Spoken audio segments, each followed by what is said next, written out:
Loose White dive on it. This is twice now the Celtics have been first to the floor. They try to save with Horford. Unbelievable. Boston first to the floor. So good. Brown fakes, fires up the three. Bang! Tatum dives on the floor. Everybody dives. Jaylen Brown with the flush. Blocked by Porzingis.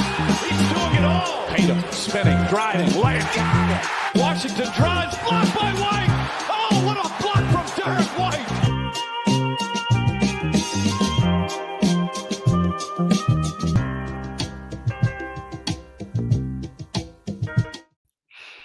Alrighty, we're back to back for the fellas at first to the floor. We're here.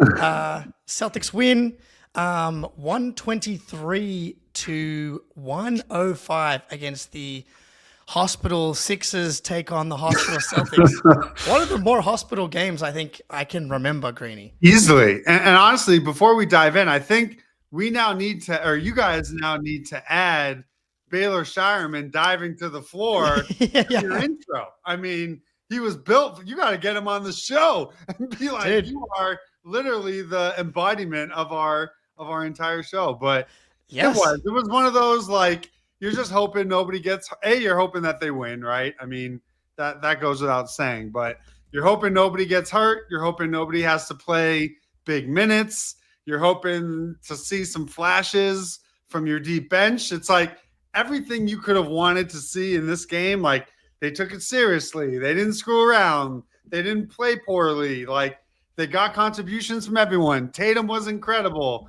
in his three quarters. It checked every box of one of these, like, both teams are playing G League 10-day, two-way contract guys, just, an ugly game, but one that you're happy that they won.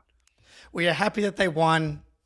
It was, man, you're missing 5 of your top 9 guys at this point. Like, this was perfect. As you said, I mean, I will say the one thing that wasn't perfect, I guess, was Derek White losing what looks like all of his teeth, I think, at one point, because didn't look like, and we never got a good replay, I didn't see on the broadcast, of like how many teeth fell out. Yeah, so I literally just watched it, his post game. He has the first 4. He called it a bridge. It's like dentist people, they call it a bridge. The entire bridge fell out, and then they just glued it back in, and he played. So not great for him, but I will say, sure, the last time he lost teeth, the Celtics won the title. So it's like, while that's not great for him, it might be great for us, in 4 months. That's a good point. It's a good omen. And of course, he came back in the game. I'm not going to hold his shooting splits against him tonight, considering his face. He was definitely a little out of sorts, it felt like, when he initially came back. But this was the Baylor Scheierman game. And easily, it's great to see. So 15 points, 3 rebounds, 3 assists, a steal, a quarterback slide, as you alluded to earlier in the game. Great hustle. Yeah, using his high school quarterback skills from Nebraska to slide into the gap between the stanchion and the camera crew. Look, this is the best game of his career. Of his life. And can I be honest? Infinity. Yeah, go ahead.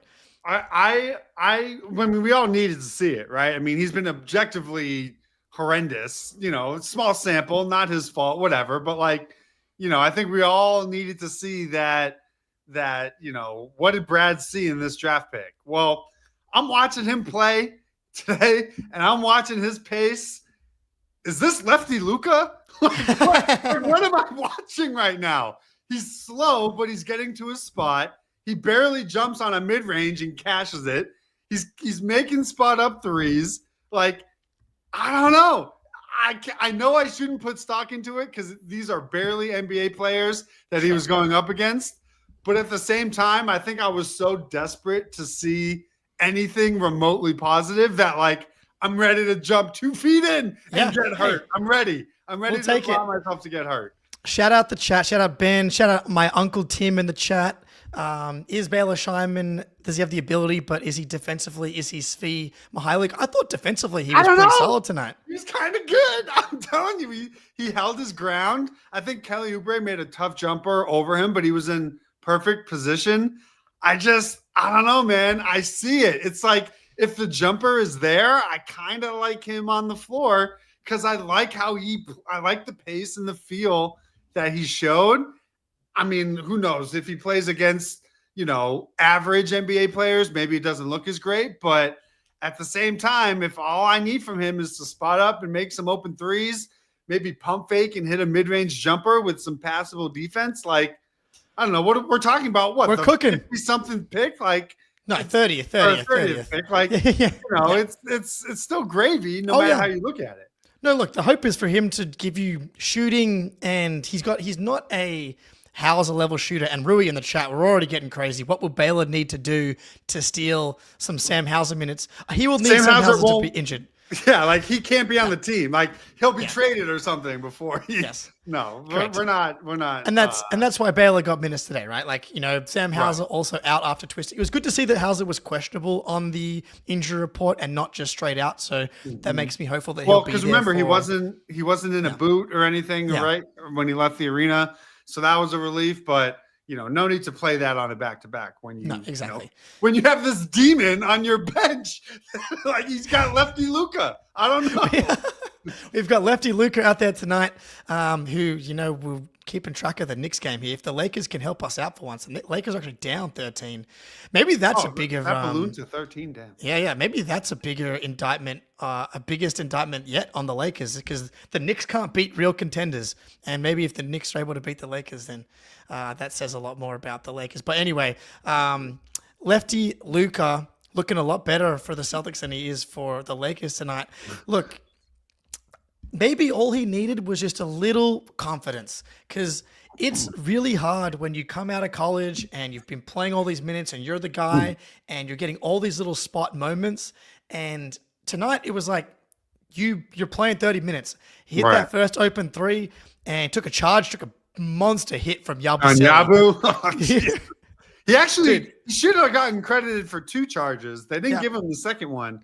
But yeah, I think you're right. Like he probably knew he was prepared to have a role and to see minutes, but it's just one of those things. Like his earlier showings, he'd be missing like these bunnies where you could tell he's nervous or rushing or the speed. And I honestly, it wouldn't surprise me if just being in NBA practices and going up against, his own team, the second he saw one go in, I think it's just like when everybody else on this roster was slumping, they exhale. And once they could exhale, then they're playing with better confidence. He didn't make, did he have a turnover? I don't even think he made that many mistakes. No, turnovers, one foul. Now it's just about repeating it. And, the hardest thing at this level isn't having a night like this. Like Baylor Scheierman is obviously really good at basketball. It's the consistency factor, knowing that you could now go another week and a half without playing, so that we have to see. But I mean, again, the bar was like below the floor, and now we're in the ceiling. We're back. I'm high as shit off Baylor Scheierman right now. Like, is it too late to make a Rookie of the Year push? That's the question everybody's asking around the league today after this showing from Baylor Scheierman. Let me ask you, do you think, did Pritchard lock up 6-man last year and then Baylor lock up Rookie of the Year tonight? It's a legitimate question. So Pritchard legitimately may have locked up 6-man of the year yesterday, and tonight again, Pritchard was fantastic. And hey, this rookie class is so bad that maybe Baylor can find his way onto the second team all rookie. Yeah, if he has a month here. Yeah, if he plays what do they have? 20 games left. If he plays in half of them and averages 15 a night, who knows? That might be the night. And look, Brad Stevens, he's done it again between Jordan Walsh and Baylor Scheierman. He's drafted lefty Luka and baby Tatum out there tonight. But look, hold on. Can you? I want to ask you if you remember this. Can you highlight this comment from Ben about our collective devastation? Oh, yes. Do you remember when we were in that hotel room and we were like, "Oh yeah, I don't think this is an NBA player." Yeah. And here we are. Yeah, it was not the best summer league showing from Baylor Scheierman, but these things they're such small sample, and Jaden Springer can look like Michael Jordan out there in a summer league game, and it can not translate. So, look, I'm happy to see Baylor Scheierman have easily his best game as a pro and look really confident and comfortable playing. And it always helps when you're playing with Jason Tatum. Right. I mean, everybody eats playing off Jason Yeah. Tatum. Like that's like it's like, our version of the Jokic effect, right? Exactly. Like Jokic makes Russell Westbrook playable. I mean, Jason Tatum takes the main red claws and he beats NBA It's crazy. caliber teams. It's just the floor raiser that he is.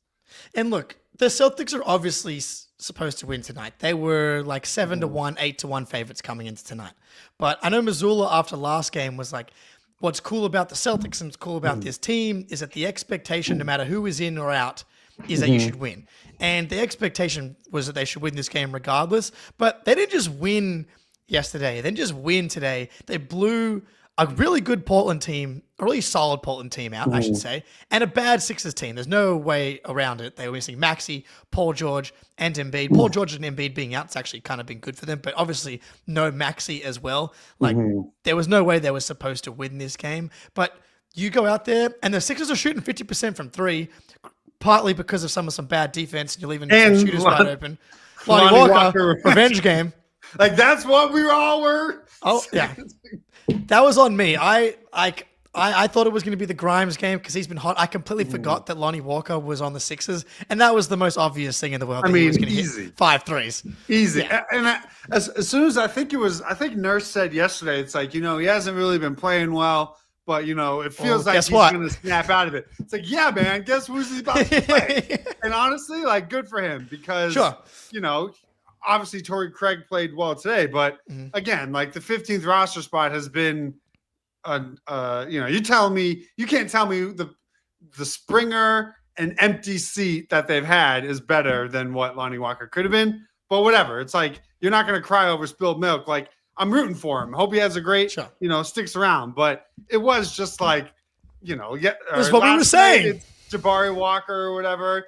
Today it's Lonnie Walker. It's like, what's with these Walker? Like, leave me alone already. Like, come on. Yeah, dude. We got Skywalkers out here. They didn't screw around. They came ready to play. And like you said, they were expected to win. But how many times have we seen them as a double-digit favorite screw around and, find themselves in an uncomfortable situation? So I do think there's something to be said being down 5 rotation players that you still operated like a machine.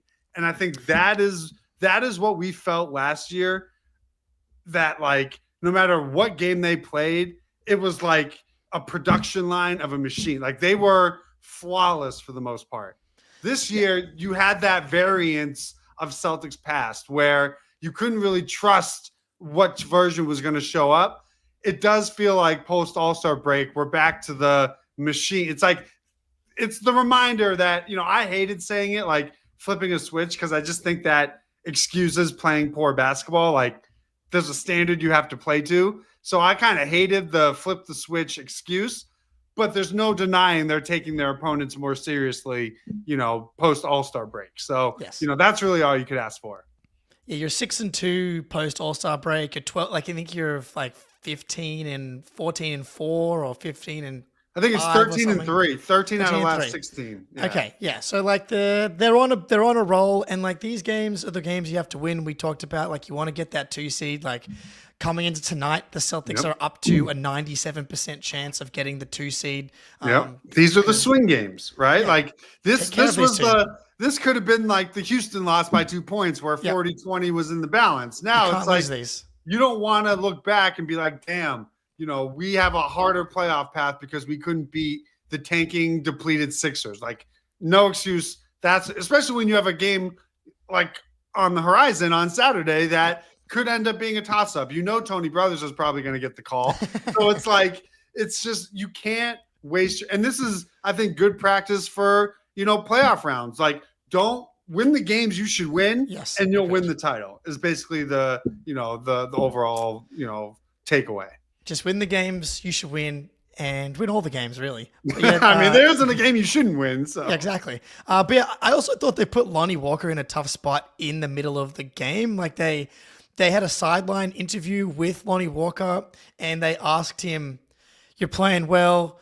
The Celtics waived you in the middle of the game," and I'm like, "This like pre-game." Post-game question, I can understand. He's like in the middle of like breathing heavy and sweating, and you're asking him about like is this a revenge game? I thought that was like kind of bullshit from They also TNT. gave him a chance to showcase his talent, and anybody else could have picked him up, and nobody did. It's like the Isaiah Thomas slander all over again. It's like, what do you mean? It's just like a normal basketball move, and they're getting killed for it.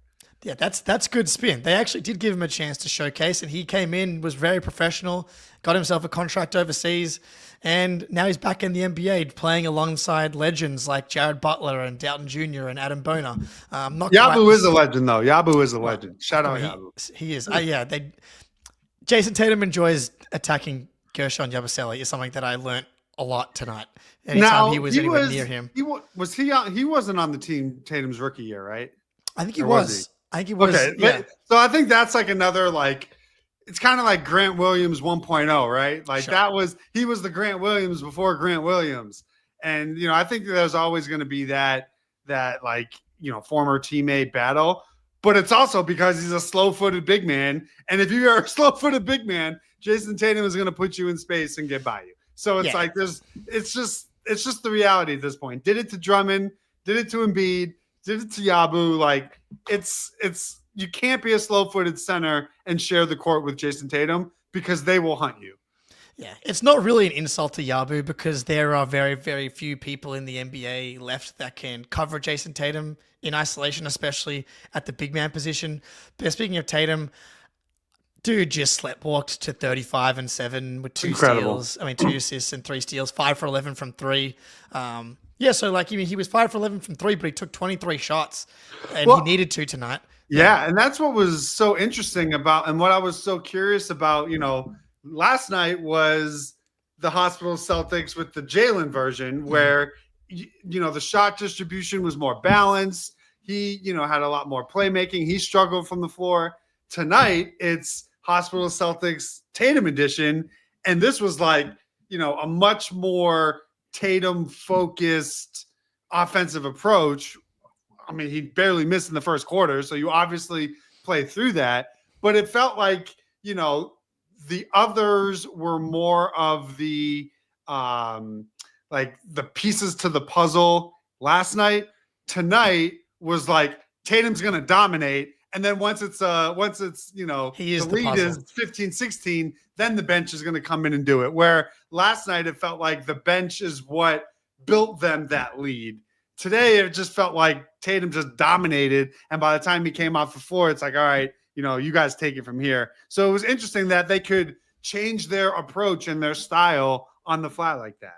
Well, I think part of it is the difference in the quality of team that they played, especially defensively. Like the Blazers have a good defense and have Tumani Kamara, who I thought made it really difficult on Jalen. I think Jalen's plan was to have a night similar to Jason's tonight because Jalen took a ton of shots. Yeah, it took 23, I think, right? Yeah. Well, there you go. Tatum took 23 and made 14, and Jalen took 23 and made 7. And but again, the quality of the defense that they were playing against was very different, I think, tonight. And they needed Derek and Peyton to not go truly nuclear. Not even nuclear doesn't quite feel like it describes what they did last night, but they didn't need them to go out of this world tonight because the team that they were playing was not as good, and Tatum was able to create advantages over and over again. But it's just cool to see that against a team that like this, and maybe it probably helped that Tatum wasn't playing his 35th straight game tonight. And he only took 2 free throws. 35 and 3 quarters with 2 free throws. It's ethical hoops again. It's just I want to know what it would be like if he had I don't want to say he doesn't need to have the best whistle in the NBA, right? But these performances where he is being aggressive, he is attacking the rim, and he's just not. We're talking probably easy 32, 33 a night, consistent average. He would probably win a scoring title if he, he doesn't grift, and when he does grift, he's not as good at grifting. So I think that he probably doesn't get. The Cavs game was an example of his whistle not being where it should be at times, but I don't think that he has the grift game that a Shea or a Brunson has, and he doesn't really decelerate on his drive, not like those they guys. do. Yeah, and that part of that is their guards. And the fact that he's able to dribble and create, and his handle's so good for his size, is already in a place that like is incredibly, incredibly rare. But yeah, he hasn't figured out the Jimmy Butler. Like the stuff decelerates it. And it's almost like, I almost wonder, because he drives with force and with power, if his version of getting the SGA whistle, whatever you want to call it, is officials now allow him to create the space with his off arm. Maybe that's just the trade-off, right? Yeah. Like the same way Brunson and all them get the deceleration sort of, bump fouls. Tatum doesn't get that, but he's allowed to create his space because of how he drives, which is he's putting his shoulder into you, he's creating the space and then finishing up. You don't really see, SGA does that. He's a little bit bigger, but like the Donovan Mitchells or the Brunson, the guys who are really good at like stopping on a dime or decelerating once they get to the rim, like he doesn't get those calls. Yeah. And yeah, it feels like a little, like Giannis gets a lot of free throws, but he like should. And I saw, some stats today. It was like volume of drives and, percentage of field goals on the drives. Tatum's like at the top of the league, 56% shooting on his drives this season, but he's very low volume on drives for like some of the, stars in the NBA. And, he takes a lot of threes. That's fine in the regular season. And that's always where it flips. And like I saw some people being like, can he just drive a little bit more? I'm like, why? No. Because I know Hanlon's talked about how it's hard for him to drive because he isn't the most explosive first step wise. He's really got to like work his way into it, back you down, hit him with like a half spin or something, get downhill, in and out dribble or something. What's the point? But they're going to get close to 60 wins without him driving to the rim 16 times a game like he did in the finals. Right. He's driving to the rim like 9-ish times per game. That's like the process of this team is totally, totally fine. They just had a weird shooting slump and didn't play as good a defense for like a month. And I think it's always important to remember there's two Jason Tatums. There's regular season Jason Tatum and there's playoff Jason Tatum. All these things that you're saying, you hear and I hear of people, how they want him to play. They want him to have the ball more, initiate more, drive more, be aggressive. All of that exists in playoff Jason Tatum. That's why that's why they won the championship. It's been that way for years now. Like he has a switch I know I hate that term, but like he has a style adjustment in how he approaches because like we talked about last night, once you get into these high leverage playoff games, it starts to matter in terms of your shot quality and just your putting yourself in a position to have as little variance as possible. So you say he was driving 16 times a game in the finals? Like, I don't even think, I think that would lead the league right now, probably, I think Shea's at like 19. Which is crazy. But it would be like, right there. That'd be second, basically. Yeah. So it's like, I think everyone understands. I think Tatum and Missoula and Brad, they understand that is the more advantageous way for Tatum to play in certain situations. It's just we're only in March. Those situations have not arrived yet. And once they do, you can almost set your watch to, I bet you if we go back and we look at all the drive numbers and the usage, whatever, it's like that's all going to be playoff Tatum. You don't need that in game 63. No, yeah. Like, what's the point? But I thought, it's just cool that our superstar can just kind of cruise to 35 on 23 shots and doesn't feel like an outlier at all. It's just this. No. This is what a version of a Helio Tatum would look like with a lesser roster. In and out of playing, inferior competition. But yeah, solid game for Tatum and only 31 minutes, which I think perfect. Which for him is, and it was pretty light 31 minutes if we're being honest. Obviously, we touched on our guy Baylor. That chunk in the box score, you've got Walsh, Scheierman, Craig. Perfect. I thought played fantastic. I'll give you Walsh or Craig to go from here. I want to go toward Craig because we were hard, or at least me. I was hard on him the last time we talked. But this was an example of what filling that role to the standard looks like, right? Like, he's not going to have a lot of rhythm opportunities. I thought he was tremendous today. What was he, 4 or 5 from the floor, made both of his threes, rebounded, defended. Like he made the threes that I would consider like momentum threes that, take you from being in the 12 to 15 range. He makes that three. Now you're flirting in the 18 to 22 range and the game blows, wide open. So those were the shots that he hadn't been hitting since his debut that I felt, if he's going to be on the court over Walsh, he has to hit. The difference has to come in the shooting. And I thought he was perfect. Like, I'm not saying he has to go 4 or 5 every game, but something like this where you make your open three and you do everything else like you have been is enough for me.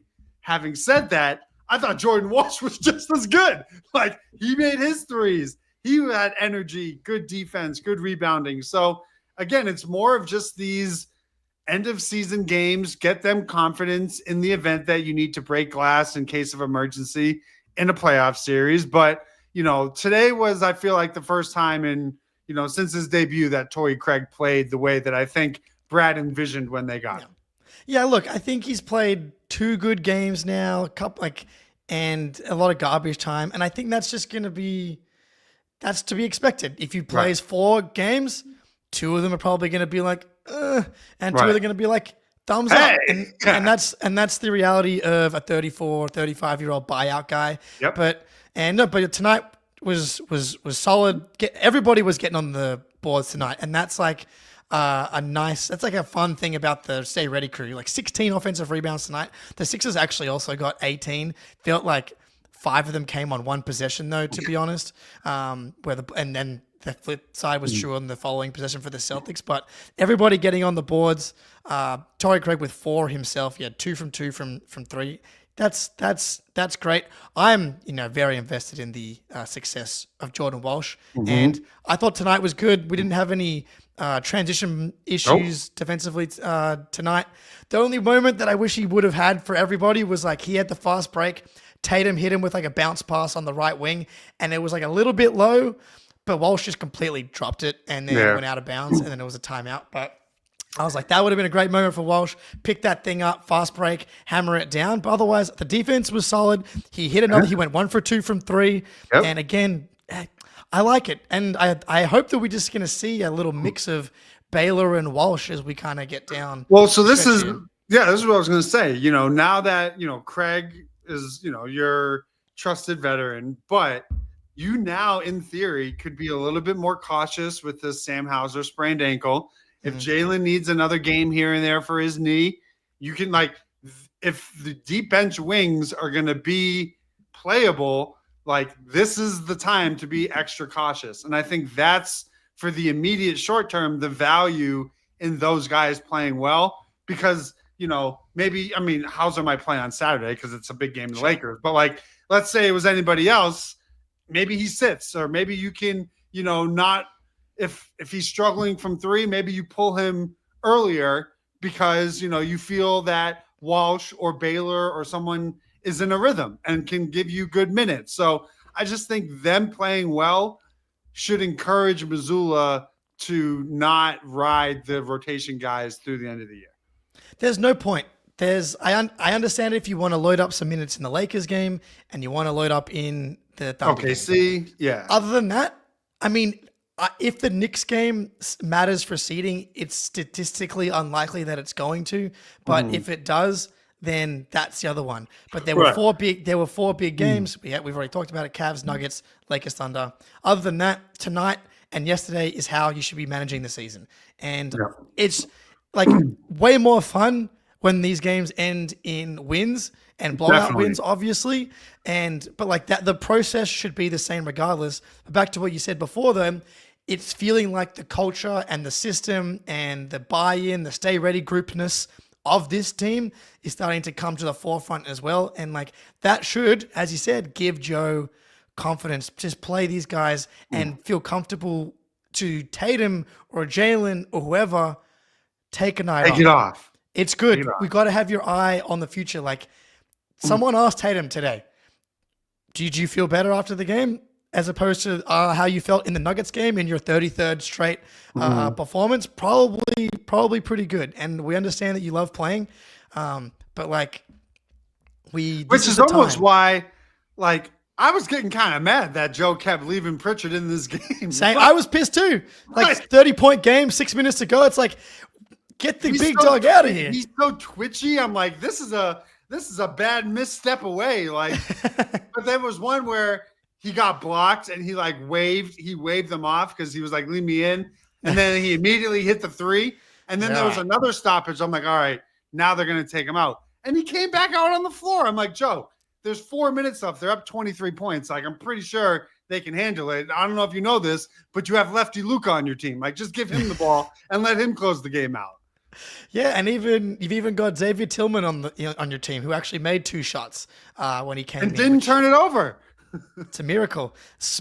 It's kind of insane that even on a night like tonight, that there's no Horford and there's no Porzingis, that Tillman can only get garbage, like garbage that's been in the can for way too long time.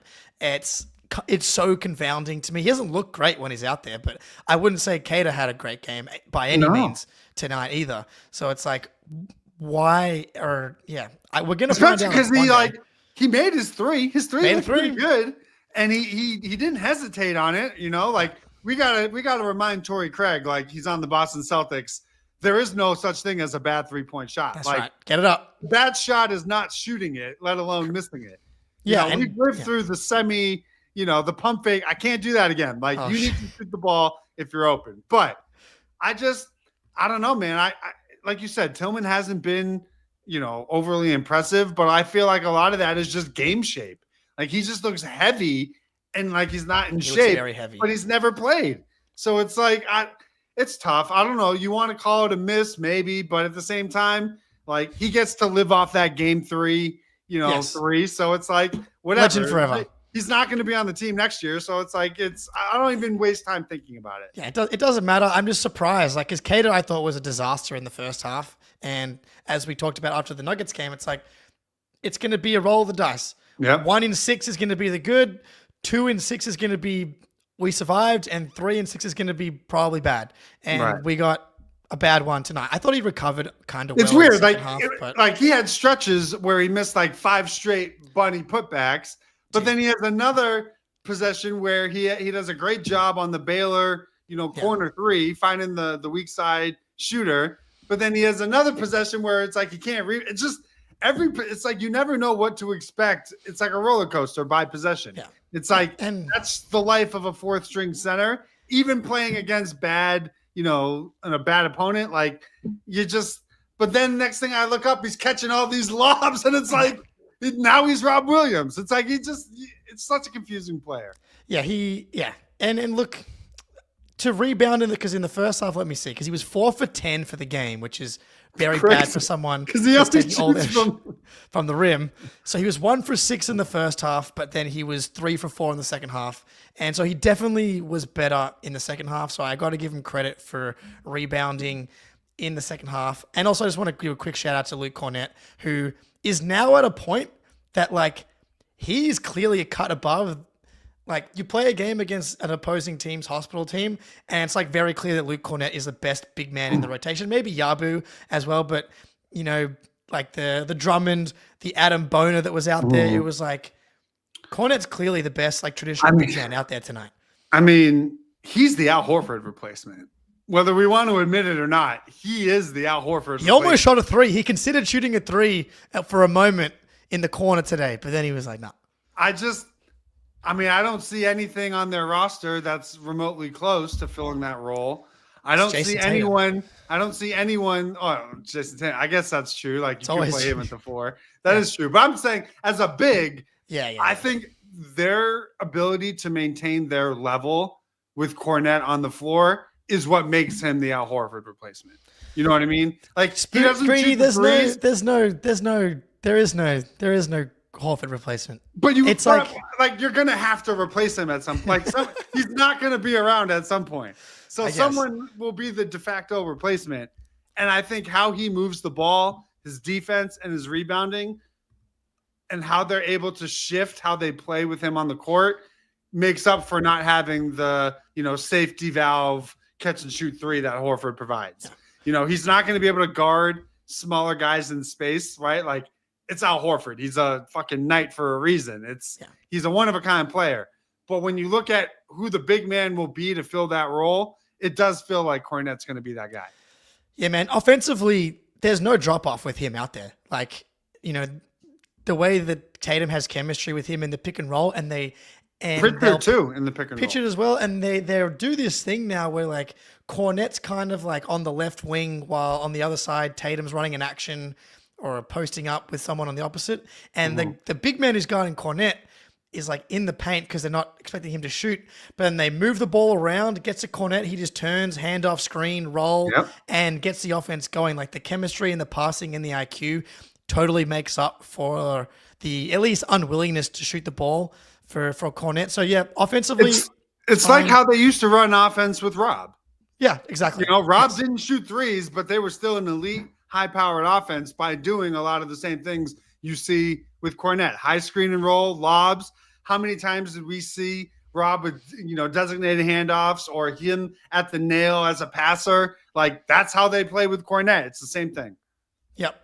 Love to say. I just wanted to do a shout out to Luke because he's at 4 blocks tonight. Like the rim protection, perfect. He's just gotten a lot better over the past couple of seasons, and within this season, he has gotten so much better. Or whether it's just chemistry, confidence, because it's all clearly in there skill wise, and so it's going back to the Baylor thing. The reps for Walsh, it's like the skills I believe that Walsh has to like make decisions and have feel. I've seen it in little moments and just needs the minutes and the reps. And Cornet's got it now with the last couple seasons, and now we see it. I mean, that play, what was it, to end the third quarter or was it halftime when Walsh had the little, I'm going to get in trouble, but like, the Jason Tatum drive and finish at the rim in the paint. Like that's what it looked like for baby Tatum. I shouldn't say it, but like I watch him and I'm like, they have the same birthday. He has the armband. He's long. I feel like he's the only wing with size like that has the potential to create his own shot. You don't have that skill set on the wing outside of Jordan Walsh. With how he's given these flashes, I don't know. I'm allowing myself to believe. I shouldn't be, but I just it's early March and I'm want to believe in it so hard that that's where my brain goes when I saw that play. Let's just keep seeing it, please, Joe. And I do think that we will, or at least we should, going down the stretch here. I guess last thing before we get out of here, big game, Saturday night, Lakers coming to town. I know predictions. There's anything in particular you want to see? Do you even want to see Porzingis at this point? I feel like you can make an argument. Yeah, he needs to start playing. He needs to get into shape. Like what is going on, dude? It's just like I don't know. I want to believe he's just sick, but like I'm thinking, is he sick and his sickness is a torn ankle ligament? Like what? what's going on? But part of me, I mean, it depends on tell me who's available, right? Both sides. Sure. I think, it would be cool if we got to see both sides at full strength. Yeah. I think the Celtics are much better suited for this matchup than they were the game that they got killed. I think Anthony Davis is the difference maker in this matchup. Like maybe I'm just drunk off the finals still, but like Luka just doesn't terrify me anymore. Like he once did. Like he's going to have to prove to me he can guard for however long he's on the court. But I do think they're going to be playing well. I'm sure if they lose today, they'll be motivated. But I just, big time Saturday night, just give me a fair whistle and everything else will take care of itself. Yeah. I'm not expecting to see Drew. I thought we were going to see Porzingis tonight just because I thought they would have had him on the report for the same thing and then he was going to play the second half with Horford out. But clearly I was wrong. He was on the bench having a good time, it looked like. But, he does need to – now, even though – so I was thinking about this earlier today. Like he's so used to missing gigantic chunks of time, not playing, and then coming back and being like he never missed a beat. But I do think I need him on the court because I need him to reestablish the chemistry with the starting five. Like I know that his individual skill might be okay, but the starter numbers with Porzingis have not been as good. And I just think that's the rhythm and the chemistry and just getting that synergy. You only get that by playing, right? So I would rather him have a ramp up period these last couple days or last, couple months. So he's ready to go in the playoffs. Like, you can still be cautious with him, sit him on back-to-backs, keep his minutes low, whatever. But like, you need to get on the court for us to get that rhythm and synergy before things truly matter. It's frustrating because physically he was starting to look really good. And then this pops up and he's been out for 2 weeks. Well, like, he hasn't gotten hurt. Like, nothing, no rolled ankle, Yeah. no cramp, no toe injury, no calf injury. Like, I feel like that was one of his more commendable, parts of his season was he was the only games he sat were his built-in rest days. So it is annoying. It's like, even when things are the best they've ever been, there's just something. It's like, that's unfortunately what might be his story as a Celtic. But again, as we know, all is forgiven if you show up in the 16 games that matter. Yeah, I'm just expecting to see neither Drew or KP, but I think the Celtics are going to win at home. Tatum's had a bit of rest. Jalen's had a bit of rest. I think Horford, is going to be up for it, and we're going to see Jalen and Jason and Horford guarding Luka and going at him on the other end. And remember, they got their asses kicked. Exactly. So it's like, this team doesn't lose, they don't get swept. I think the Nuggets were the only team last year to beat them twice, and they barely did it. They won by 2 and 6. So it's like, it's very, very hard. But again, if Tony Brothers is working the game, we're fine. That's I hope the NBA doesn't do that. Just don't even make that an issue. This is your marquee game with your marquee franchises. Just let the players decide it. Give us what was his name? Eric Lewis, Celtics legend. Oh, that dude. Yeah. Bring him back for Lakers Celtics on the weekend. But Greeny, been a pleasure. Celtics are kind of rolling a little bit again. That's at 3 back to we won 5 or 6 in a row. Cavs lost. We're back to 3 straight here. Celtics are back to doing their Feels thing. great. Feels good. Everybody in the chat, everybody listening, appreciate you. Till next time, go Celtics.